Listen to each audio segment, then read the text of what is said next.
Some relationships feel like a psychological chess game, where you think you're making the decisive move, but in reality, every piece on the board has already been arranged by someone else. For a narcissist, love isn't companionship, it's a performance. They're the scriptwriter, the director, the lead actor, and you're left with nothing more than a dim supporting role. If you've ever been in a relationship like that, you're probably familiar with the sudden vanishing act, the cold ghosting that makes it seem like you never even existed. One day they're whispering sweet words of love, the next you're staring at a dark screen and drowning in heavy silence. You call, you text, you search for answers, but all you get back is emptiness, and strangely enough, weeks or months later, they reappear as if nothing happened, acting like everything is perfectly normal. That's the narcissist's silent weapon. No breakup speech, no explanation, just disappearing, leaving you tangled in a storm of emotions. But make no mistake, that silence isn't random. It's carefully calculated to make you crave answers, to make you question what you did wrong, and ultimately to push you into chasing them just to feel safe again. But every game has a weakness. In the narcissist's world, they're convinced you won't survive that silence. They believe your text, your call, your beg, because your compassion and your love are the fuel that feeds their inflated ego. But what happens when you don't play along? When you stop chasing, stop searching, stop compromising? That's when a different story begins, the one few people expect. Because when you stop running after them, the narcissist doesn't simply walk away and leave you in peace. They get shocked. They get wounded. They feel regret, even rage, and they'll try everything to pull you back. Not because they love you, but because they can't stand losing control. In today's video, we're going to dive deep into the psychology behind this silent game. You'll see what really goes on in a narcissist's mind when you choose calm over pursuit. And most importantly, you'll learn how to turn your silence into a shield of protection rather than a prison of pain. Let's begin this journey of discovery. Part 1. The Game of Silence. When the narcissist disappears. Picture this. You wake up one morning, grab your phone, and suddenly, everything is silent. No messages, no calls, not a single explanation. The person who once promised you love, who swore you were the only one in their life, has now vanished as if they never existed.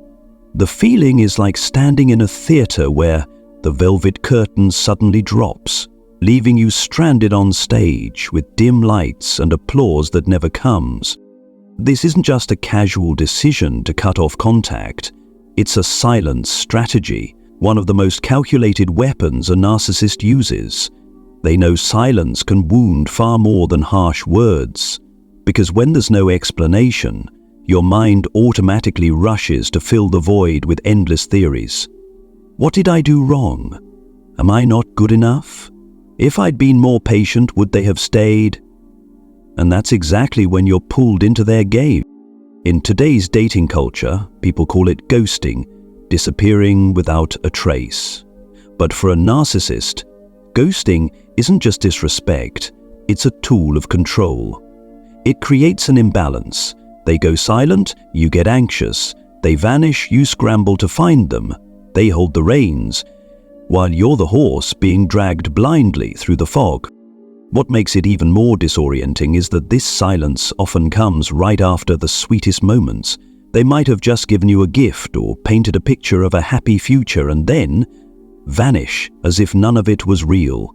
That sharp contrast traps you deeper. Because you're not just losing a person, you're losing the dream they planted in you. And when that dream shatters, your instinct is to cling tighter, to chase, to demand answers. But remember this, their silence isn't random. It's a test. They want to see how you'll react. Will you call them a dozen times? Will you flood their phone with messages? Will you cry, beg, plead? To them, every reaction you give is like casting a vote in favor of their power. Psychologically, this behavior is like a controlled experiment. They put you in a dark box and watch from outside. They want to see how long you can endure before you break the silence and come crawling back, and the moment you do, that's their victory. Without saying a word, they've proven themselves the master of the relationship. Many people fall into this trap more than once. They disappear, you chase, then they return and things feel normal again. But before long, they vanish once more, and the cycle repeats.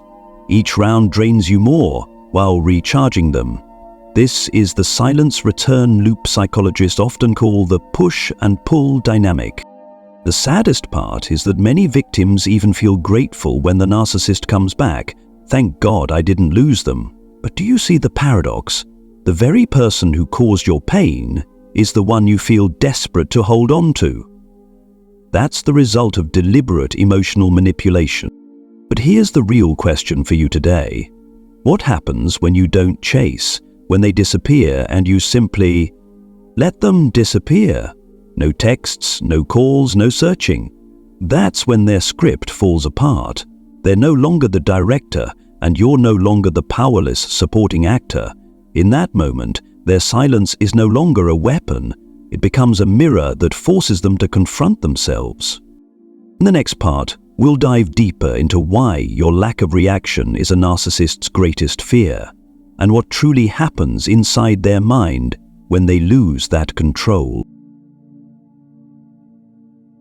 Part 2. Why the more you chase, the stronger they get.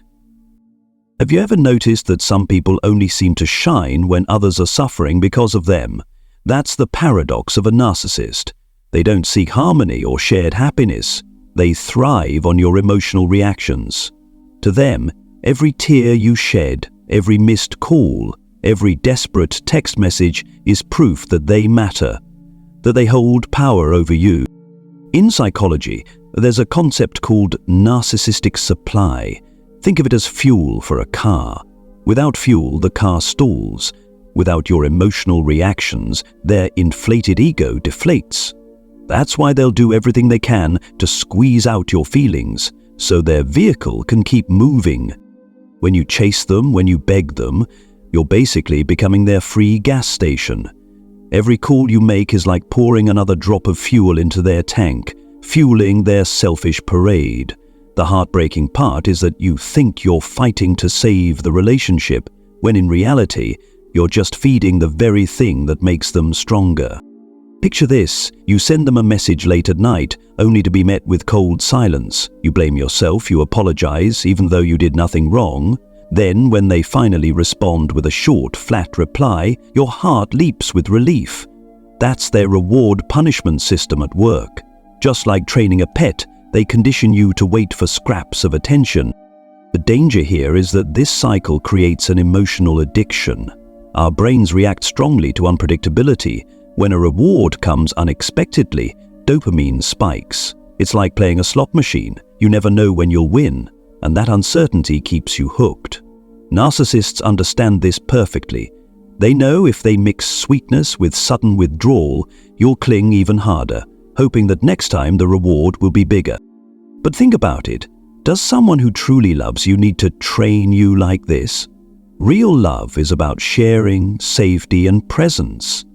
If you constantly feel like you have to prove yourself, apologize endlessly, or keep chasing just to be seen, then you're not in a relationship, you're in a game.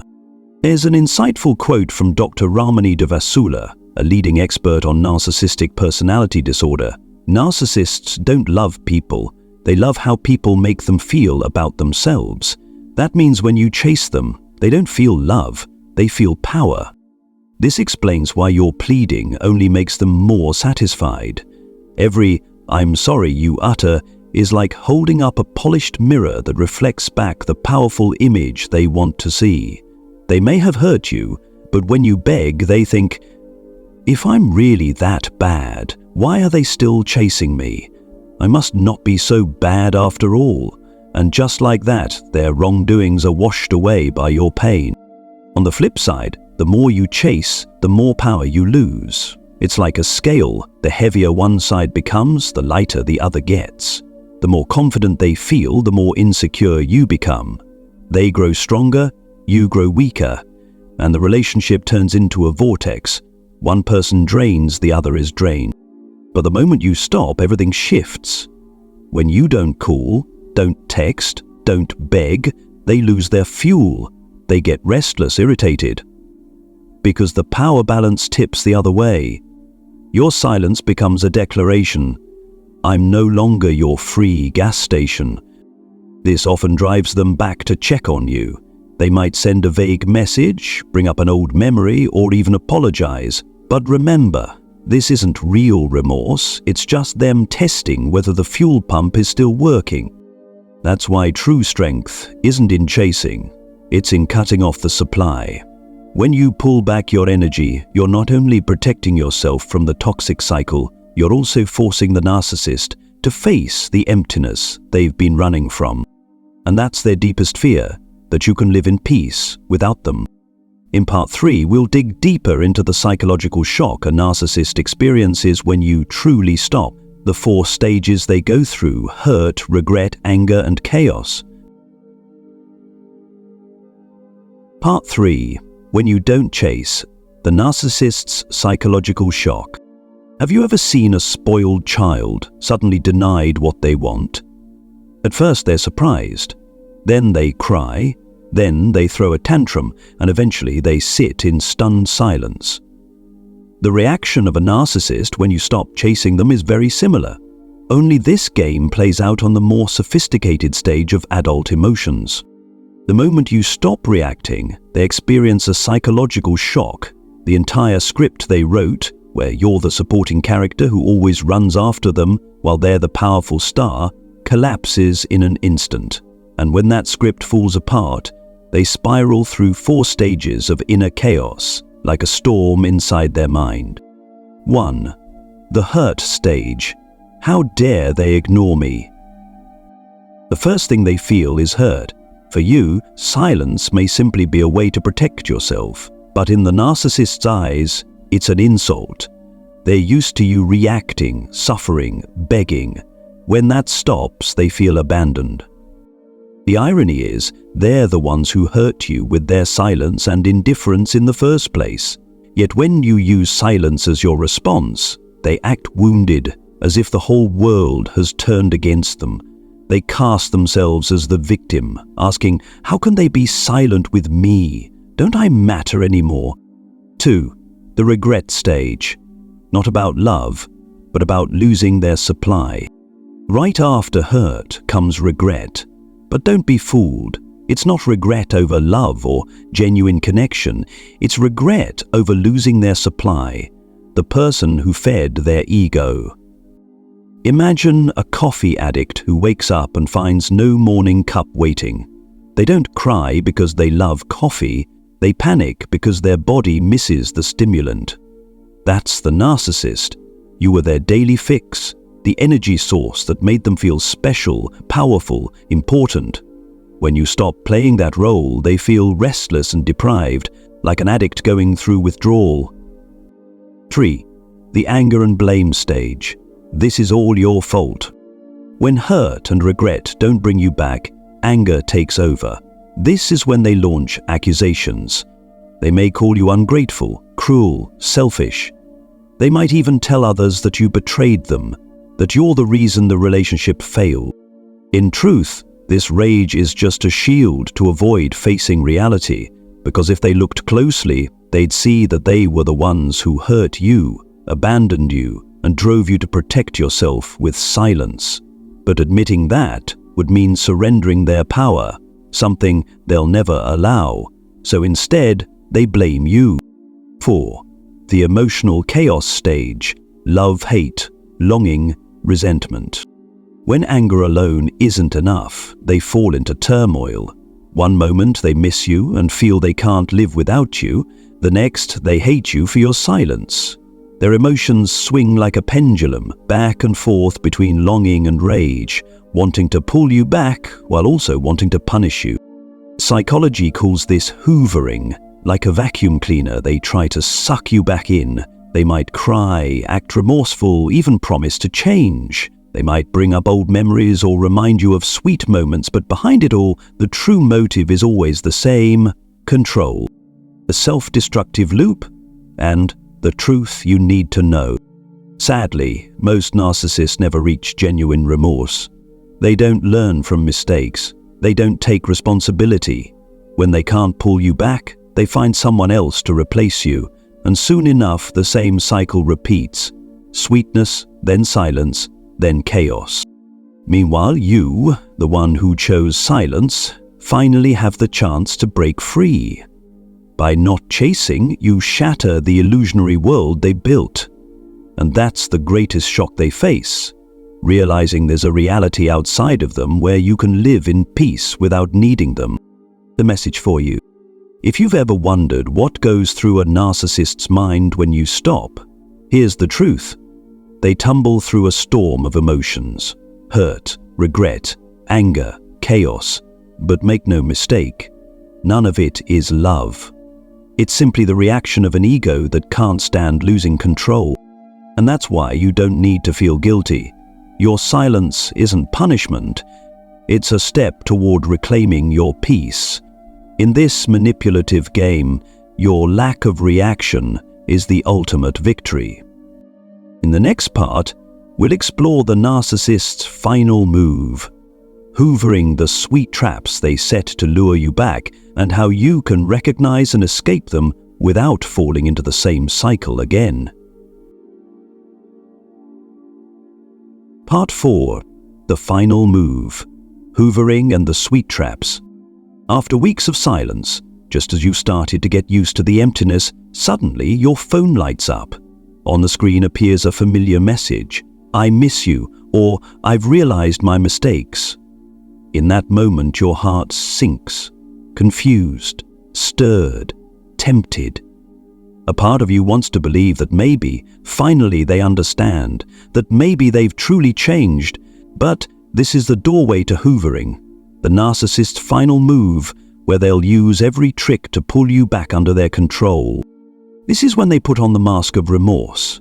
Apologies spill out in trembling voices, promises are painted with apparent sincerity, as if every wound could be healed with just a few words. But notice this.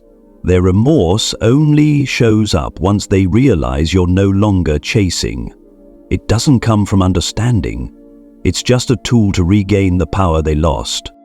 If apologies aren't enough, they reach for memories as bait, a shared photo, a song you once listened to together, or a text saying, "I just walked past our favorite cafe and I miss you so much." Those memories, precious in themselves, become sugar-coated traps in their hands. Carefully selected, they highlight only the joyful moments, erasing every tear you shed when they abandoned you. What you see is a rosy picture, but it's an illusion designed to make you soften. When apologies and memories still don't work, they switch tactics, playing the role of the fragile soul. They text, "I can't live without you. I really need you here." Immediately, your compassion is triggered. You start to feel responsible, as if you're the only one who can save them from their darkness. But the truth is, they don't need you out of love. They need you to fill the power vacuum left behind when you walked away. This is why hoovering is so dangerous. It's not just an apology, not just a memory, not just a weak act. It's the combination of all of them. The moment you think, maybe this time is different, or maybe they've really changed, you're pulled right back into the same cycle. Sweetness, silence, chaos. And that cycle never ends after just one round. To escape this trap, you need a shift in perspective. Instead of clinging to their words, watch their actions. Real change is never proven through texts or fleeting tears, but through consistent steps over time. When they come back, ask yourself, is this any different from before? And, most importantly, listen to your own feelings. If your heart still feels uneasy, that's the clearest warning sign you'll ever get.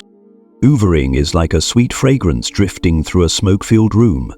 At first it feels pleasant, but stay too long and you'll slowly suffocate. The only way out is to open the door, step outside and breathe in the fresh air, where you no longer have to live inside an illusion painted by manipulation. Part 5. The Journey of Healing and Freedom. When people think of victory, they often imagine a grand finale. Bright lights, loud cheers, flags waving in triumph.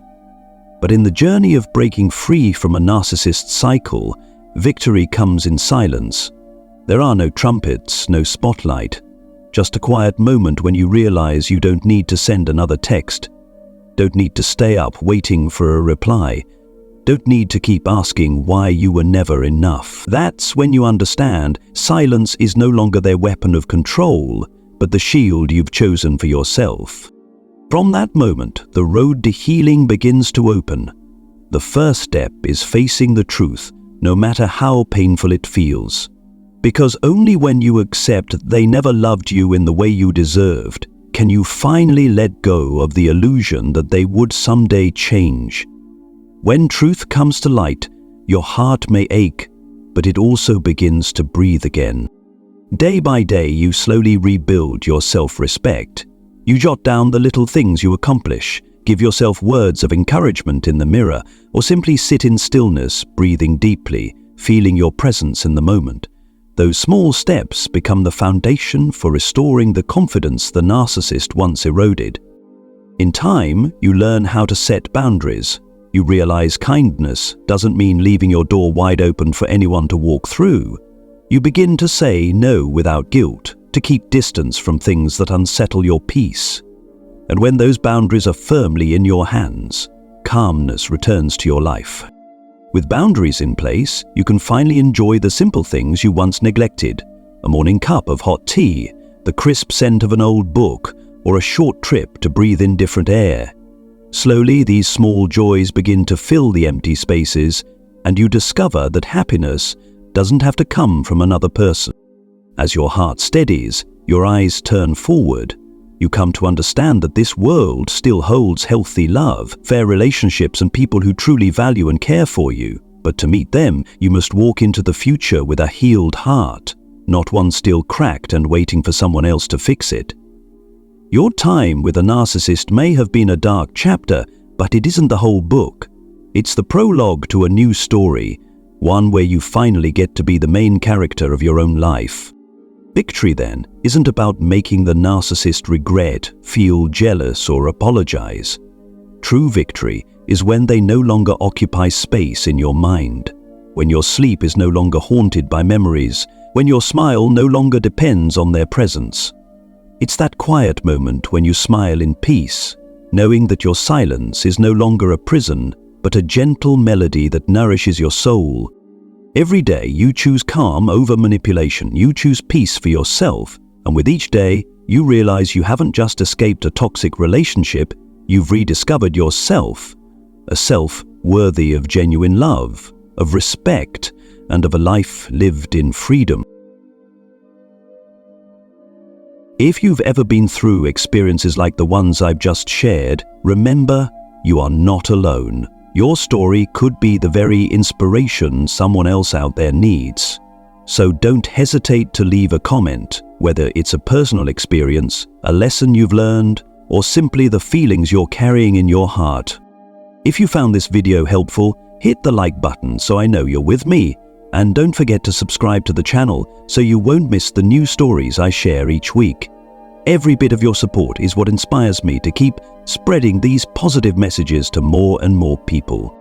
And if you know someone who's stuck in a toxic relationship, share this video with them. Who knows, this might just be the little key that helps them find their way back into the light.